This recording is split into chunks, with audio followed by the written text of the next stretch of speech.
Okay, so this is a pretty decent example of a player that potentially swings the golf club too much on a draw bias pattern. Now, for a draw bias pattern, we're just simply talking about a golf club that basically works through impact on a more in to out basis. And that is more often than not going to produce some degree of, let's say, start line to the right. If you leave the ball flight there, you might see some blocks.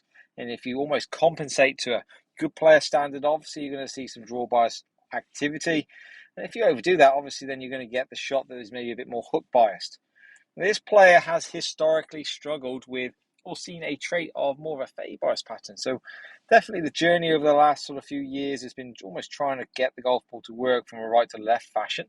So you can definitely see some huge draw bias traits in the backswing. So we see some really good sort of hip activity, trail leg extending, sort of huge shoulder turn, really flexible golf club sort of working slightly across the line. Now, by default, obviously, that's going to have a reaction, which will more than likely present the golfer to be able to shallow the golf club out.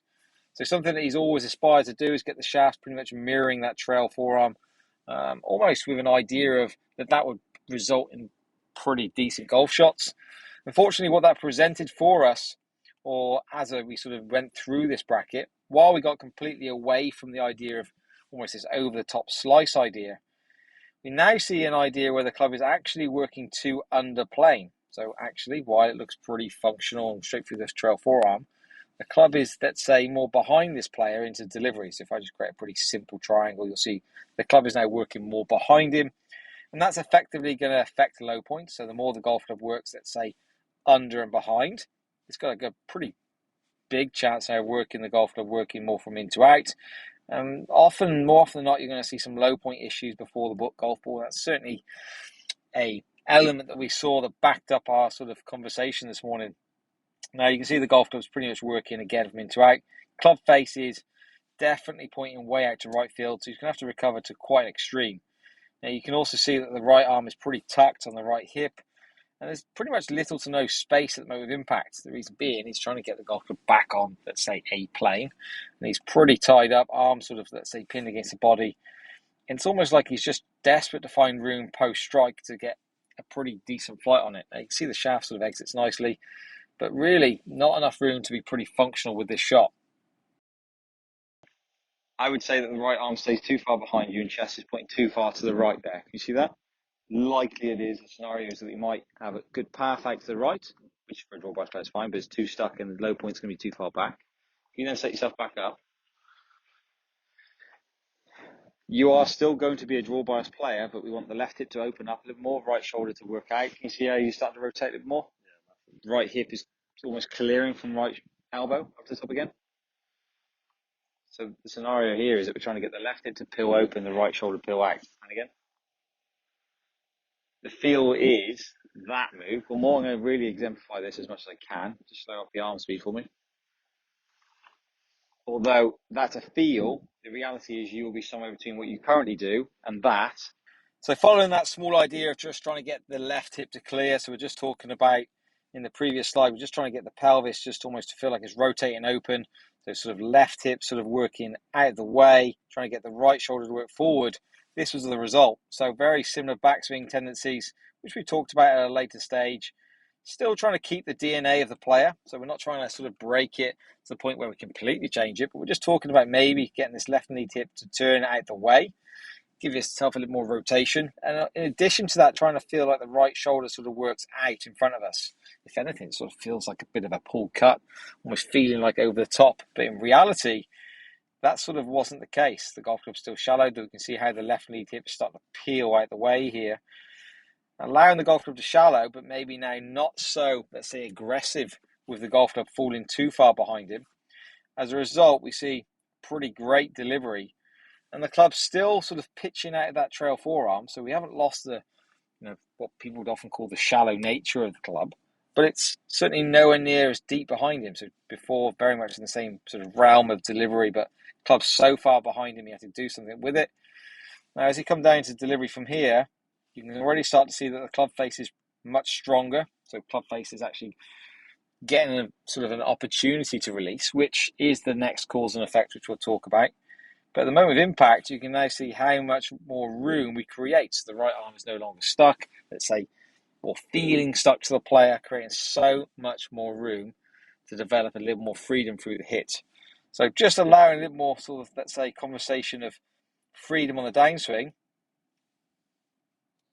allowed the player to start to move the golf ball slightly differently. We actually started to see some more baby fades, and we can now just sort of discuss the idea of the club face and variables that he may want to see moving forward. But to get rid of that stuck feel, all we basically did was get that left hip moving out, that right shoulder moving this way. That way we can get less of a stuck feel on the way down. So here's that before and after feel. If I bring him halfway down, or maybe just into sort of pre-delivery. If we take a little look at the body structure in a pretty different spot, right? We're going to see some big differences as we go into just the pre-strike. How much more the body is cleared. Think about where the shoulder line is. Maybe fractionally close there just pre-strike, but certainly the lower body has a lot more rotation. Comparative there to maybe the left-hand side where the shoulders are dramatically closed, pointing way out to right field, limited to no rotation on the lower body. Now, there's a pretty decent chance that golf ball is going to start way out to right field, whereas this has got a pretty great chance of starting a little more, let's say, down our intended target line. So a little bit of rotation will definitely help people that get a little bit stuck and see a golf ball starting too far to the right.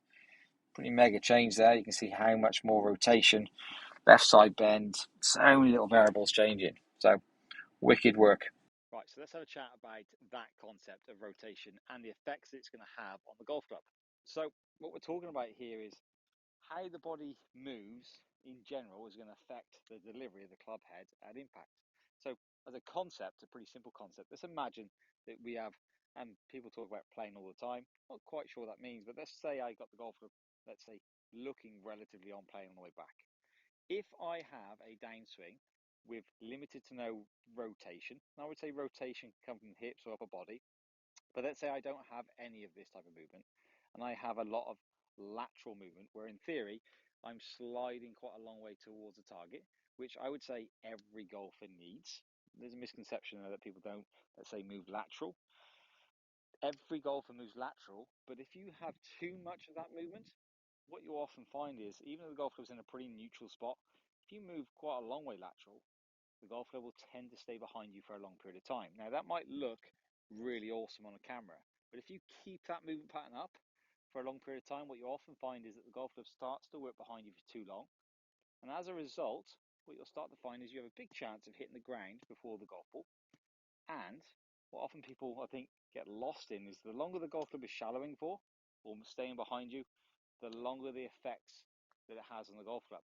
So the more the golf club stays behind you, the more, in theory, the club face is going to stay open, and there is your big block. So the golf club is basically traveling behind you for too long, face is too open. If you don't save it, it's going way right. If you do save it, you're going to hit that big draw. Now, rotation has a pretty big effect on that entire pattern.